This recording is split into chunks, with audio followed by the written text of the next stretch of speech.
رحیم ٹھیک ہے معزز صفی حضرات، آپ کے مشکور ہیں کہ آپ اتنی بڑی تعداد میں شارٹ نوٹس پہ پریس کانفرنس کے لیے آئے، آپ کا شکریہ۔ آپ کو پتہ ہے ملک میں جو کچھ ہو رہا ہے، ملک کے طول و عرض میں انسانی خون جس طرح ارزان سمجھا جا رہا ہے، جس طرح بہایا جا رہا ہے، اسی سلسلے میں جو کچھ بلوچستان میں گزشتہ ایک ہفتے میں ہوا، اس کے تناظر میں یہاں پاکستان تحریک تحفظ آئین پاکستان کابرین کا اجلاس ہوا۔ مجموعی صورتحال علاقے کی، خطے کی، اس پہ سیراسل گفتگو ہوئی۔ جی کشمیر تو ہم حصہ سمجھتے ہیں۔ کشمیر میں جو کچھ ہو رہا ہے، لاکھوں لوگ ایک متفقہ کمیٹی کے آرڈرز پہ احتجاج پہ ہیں۔ اب تک درجنوں لوگ اپنے ہی فوجیوں، اپنے ہی اداروں کے گولیوں کے نتیجے میں شہادت پا چکے ہیں۔ تو اس سلسلے میں ضروری سمجھا گیا کہ اس پہ ایک پریس کانفرنس کی جائے۔ پریس کانفرنس میں فیصلہ کل یہ ہوا تھا کہ بلوچستان کے مسئلے کو پہلے لیا جائے۔ بلوچستان میں جو کچھ ہو رہا ہے وہ بڑی داستان ہے۔ بلوچستان میں کب بغاوتیں ہوئی، کیا ہوئی، بغاوت کی کہنا چاہیے یا نہیں کہنا چاہیے، تو لمبی داستان ہے، اب سب کو پتہ ہے۔ ابھی موجودہ زیارت کے قریب پتہ نہیں ایسا کیوں کیا گیا، زیارت کے قریب علاقے سے لوگوں کو بلایا گیا۔ وہاں پہلے لیویز ہوا کرتی تھی، علاقے کا رسالدار قبیلہ یا ذیلی قبیلے کا سربراہ ہوتا تھا۔ مختلف رسالداروں کو، لیویز افسران، سپاہیوں کو بلایا گیا اور کوئی مقصد دیے بغیر ان سے کہا گیا فلانے پتہ نہیں پانی کا وہ مرکز ہے جو بلا ہے، وہاں اپنی جانا ہے۔ ایک میگزین، دو میگزین کے ساتھ، ایک میگزین، دو میگزین کے ساتھ ان کو بھیجا۔ اس وقت بھی ابھی زندہ ہیں وہ لوگ۔ بعض سپاہیوں نے، بعض لوگوں نے انکار کیا کہ کہاں ہم کدھر جا رہے ہیں، اور ایک میگزین، دو میگزین سے ہم نے وہاں کرنا کیا ہے۔ وہاں بھیجا گیا، ان پہ حملہ ہوا۔ کس نے کیا، کہاں سے ہوا؟ بالکل صبح سویرے 12 بجے تک ان کے پاس جو کچھ کارتوس تھے، کسی کے پاس 30، کسی کے پاس 60، کسی کے پاس 100 کارتوس ختم ہوئے۔ اطلاعات یہ ہیں کہ انہوں نے اپنے متعلقہ افسران کو 12 بجے تک ٹیلی فون کرتے رہے کہ بھائی ہم پہ حملہ ہو رہا ہے اور تعداد لوگوں کی زیادہ ہے۔ دن دیہڑے کوچا چھاونی سے بالکل آدھے گھنٹے کے بھی فاصلے پہ نہیں ہے، ہمیں امداد پہنچائی جائے، ری انفورسمنٹ لائی جائے، یا ہمارے پاس اسلحہ پہنچایا جائے۔ 12 بجے جب وہ مایوس ہوئے ہیں تو انہوں نے اپنے گھروں کو ٹیلی فون کیا ہے کہ ہماری زندگی کو خطرہ ہے، ہم نیتے اگرچہ ہتھیار ماتحات میں ہیں، ہمارے پاس کچھ نہیں ہے، ہمارے اس کے لیے اب کچھ کریں۔ بہرحال 5 بجے تک کچھ نہیں ہوا، اور جو کچھ ہوا، کتنے لوگ شہید ہوئے، کتنے لوگوں کو زندہ لے جایا گیا، اور پھر وہاں سے ان کی مردہ باڈیاں لائی گئیں۔ کسی بھی ذمہ دار شخص نے اس ذمہ داری میں نہ استعفیٰ دیا ہے، اور نہ حکومت کے جو فیصلہ کرنے والے لوگ ہیں، نہ انہوں نے کسی ڈی سی کو، کسی کمشنر کو، کسی آئی جی کو، کسی بریگیڈیئر کو نہ معطل کیا ہے، نہ اسے کسی نے پوچھا ہے۔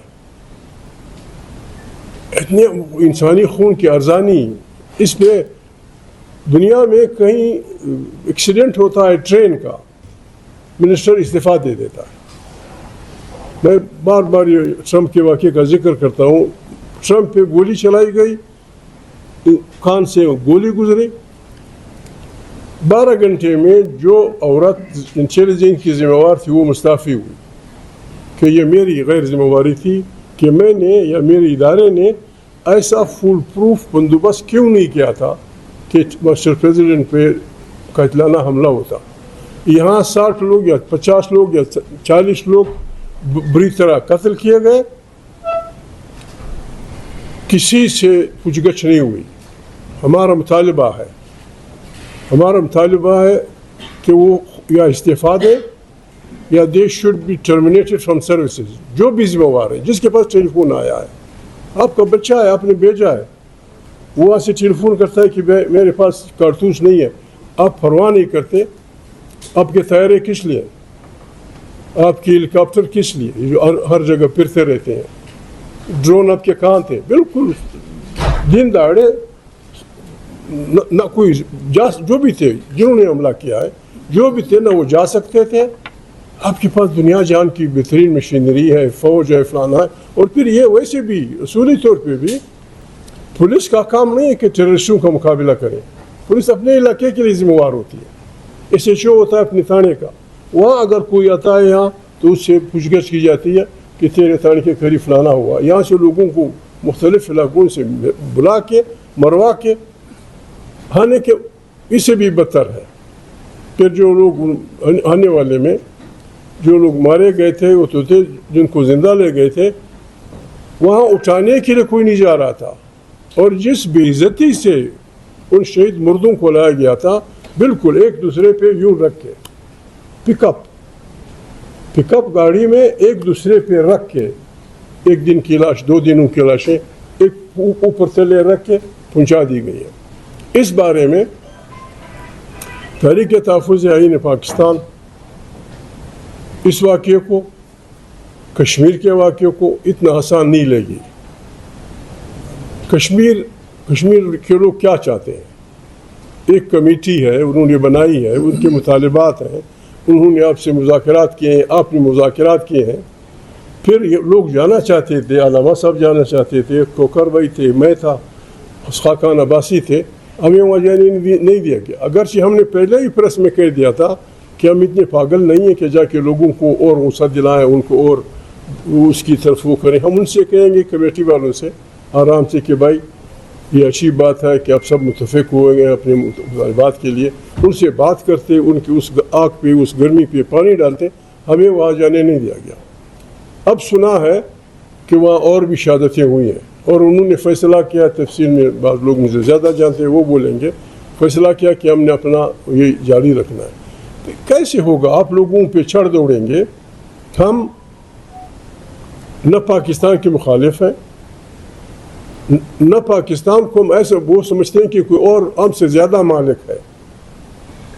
یہ جو اپنے آپ کو مالک سمجھتے ہیں یہ انگریزوں کے سپاہی تھے, یہ انگریزوں کی فوجوں میں تھے, یہ انگریزوں کی پولیس میں تھے. ہم غریب لوگ, ہم پشتون, بلوچ, ہم سندھی, ہم اس وطن کی آزادی کے لیے انگریزوں کے خلاف لڑے. فلانا ہوا, پھر پاکستان بنا. پنجاب کی جو سوچ تھی, معافی چاہتا ہوں, پنجاب ہمارا بڑا بھائی ہے, طاقت کا وہاں ہے, مرکز ہے. وہاں جو پہلے سوچ تھی یہاں کوئی آئین نہیں بننے دے رہے تھے, ابھی تک اسی سوچ پہ لوگ قائم ہیں کہ یہاں نہ آئین ہوگا, نہ یہاں جمہوریت ہوگی, نہ یہاں انسانیت کا قانون ہوگا. بس جو میرے کہا وہ ماننا ہوگا, ورنہ میں آپ کو گولیاں ماروں گا. باجوڑ سے لے کر خیبر تک سینکڑوں لوگ مارے جا چکے ہیں, بالکل نہ کردہ گناہوں کی پاداش میں. یہ حالات اس کا تقاضا کرتی ہے کہ پاکستان کے سارے عوام اپنے ملک کے بچاؤ کے لیے, اپنے ملک میں ایک ایسے نظام کے قیام کے لیے جہاں ایک آئین ہو, جہاں حکومت ہو, جہاں انصاف ہو, اس کے لیے اٹھ کھڑے ہوں. تحریک تحفظ آئین پاکستان نے فیصلہ کیا ہے, ہم پاکستانی ہیں اور ہر ایک آدمی سے زیادہ پاکستانی ہے. ہمیں ایسا پاکستان چاہیے جہاں پاکستان 70 سال 75 سال کی عمر کا ملک ہے. یہاں جو لوگ بستے ہیں ان کے جو مدر وطن ہیں وہ ہزاروں سال سے ان کے قبضے میں ہے. سندھی کا مدر وطن ہے, پنجابی کا مدر وطن ہے, سرائکی کا مادر وطن ہے، بلوچ کا مادر وطن ہے، پشتون کا مادر وطن ہے. یہ ان کی آباء و اجداد کی ہزاروں سال سے یہ وطن ہے. اس کو نہ چھیڑیں. ہمیں نہ کسی سے خیرات چاہیے نہ کسی سے زکوٰۃ چاہیے. پاکستان ایک رضاکارانہ فیڈریشن ہے. یہ بہترین قیامت تک چل سکتا ہے. نہ کوئی بلوچ بغاوت کرے گا، نہ کوئی سندھی بغاوت کرے گا، نہ کوئی پنجابی بغاوت کرے گا، نہ کوئی کشمیری بغاوت کرے گا، بشرطے کہ آپ ان سے کہیں کہ کشمیریوں، کشمیر کشمیریوں کا ہے. بلوچستان کے بلوچوں، بلوچستان آپ کا ہے. بلوچستان کے جو پشتون ہے بھائی، یہ وطن آپ کا ہے. خیبر سے لے کر پشتونخوا تک پشتون وطن جو بستا ہے، جو بھی زبان بولتا ہے، جہاں کا رہنے والا ہے، ان سے آپ یہ کہیں کہ اللہ پاک نے جو مدر وطن میں آپ کی نعمتیں پیدا کی ہیں، اس پہ پہلا آئینی گارنٹی شدہ آپ کا ہے. یہ پاکستان بہترین ملک بن جائے گا. اور اگر آپ ہمارے پاکستان بنا، اس کو فیڈریشن بنانے کے لیے مجموعی طور پر بنگالی، سندھی، پنجابی، پشتون، ہمیں ہزاروں سال جیل دی گئی کہ آپ کیوں 1 یونٹ کی مخالفت کرتے ہیں. خدا بخش مرحوم مزنجو صاحب کو اس بنیاد پہ جرگے میں 14 سال جیل کی تیاری کی گئی کہ آپ نے ایک دکان سے خریداری کی ہے، اس نوٹ پہ لکھا ہے کہ 1 یونٹ مرد آباد. گل خان نصیر کو ایک جرگے کے سامنے پیش کیا گیا کہ جب زنجو صاحب کو سزا ہو رہی تھی تو آپ کے ماتھے پہ شکنیں نظر آئیں. 14 سال جیل. یہ سب ہم نے برداشت کیا اور سب اس پہ متفق ہوئے کہ فیڈریشن، فیڈرل نظام اس ملک کو چلا سکتا ہے، جس میں فلانے محکمے مرکز کے پاس ہوں گے، باقی اندرونی طور پہ اقوام اور عوام خود مختار ہوں گے. یہ پاکستان بالکل ہم گارنٹی ہم سب کہتے ہیں. بلوچ بھی بیٹھے ہیں، سندھی بھی بیٹھے ہیں، پشتون بھی بیٹھے ہیں، پنجاب کے لوگ بھی بیٹھے ہیں، کشمیری بھی ہوں گے. ہم آپ کو یقین دلاتے ہیں یہ پاکستان ہم آپ کے ساتھ قیامت تک چلانے کے لیے تیار ہے. غلاموں کی طرح بالادستی میں رہنا، ویسے بھی قرآن کریم غلامی کو بندگی کہتا ہے. قرآن کریم غلامی کو بندگی کہتا ہے. بندے ہم اللہ کے ہیں، کسی اور کی بندگی نہیں ہو سکتی. مہربانی کریں، وہ جو اقتدار کے مالک ہیں ان سے کہیں مہربانی خدا کے لیے. آپ جو بات کہتے ہیں کہ جی 1000 آدمی مار دو کوئی مسئلہ نہیں، ایسا نہیں ہے. قرآن کریم ایک آدمی کے ناجائز موت کو انسانیت کی موت قرار دیتا ہے. آپ ہزاروں لوگ مہربانی سے نہیں چلے گا. دنیا میں ظالم و مظلوم کی لڑائی میں آپ دیکھیں کتنے لوگ مارے گئے لیکن مظلوم جیتا ہے. آئیں پاکستان کو چلائیں طریقے سے. پاکستان کی فوج ہونی چاہیے، دنیا کی افواج ہے، پاکستان کی فوج ہوگی. دنیا کی بہترین ادارے ہیں، ہماری ایجنسیاں ہوں گی، سب کچھ ہوگا، لیکن وہ اسی فریم میں رہیں گے جس طرح دنیا کی رہتی ہیں. پاکستان کا ایک آئین ہے جو معطل ہے. آپ لوگوں کو مجبور کر رہے ہیں.